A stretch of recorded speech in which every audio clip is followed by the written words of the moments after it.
ভারতের সঙ্গে আলাপ আলোচনা হলেও পুশিন নিয়ে উত্তেজনা কমার লক্ষণ নেই। চাঁপাইনবাবগঞ্জের চৌকা সীমান্ত দিয়ে আবারও ২০ জনকে ঠেলে পাঠানোর ব্যর্থ চেষ্টা করেছে বিএসএফ। এদিকে কুড়িগ্রামের রৌমারী সীমান্তের শূন্য রেখায় ৭ দিন ধরে অবস্থান করছেন ৫ জন। অন্যান্য জেলার সীমান্তেও সতর্ক পাহারায় রয়েছে বিজিবি ও এলাকাবাসী। প্রতিনিধিদের পাঠানো তথ্য ছবিতে ডেস্ক রিপোর্ট। চাঁপাইনবাবগঞ্জের চৌকা সীমান্ত দিয়ে আবারও পুশিনের চেষ্টা ভারতের।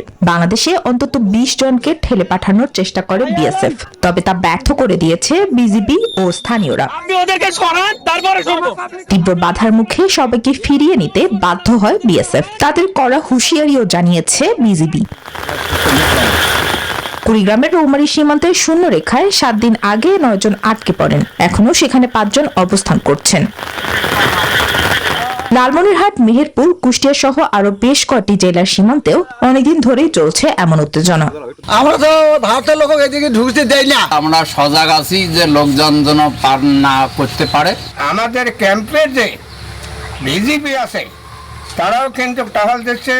একের পর এক পুশিনের চেষ্টা করেই যাচ্ছে ভারত, আর তা প্রতিহত করে চলছে বাংলাদেশ।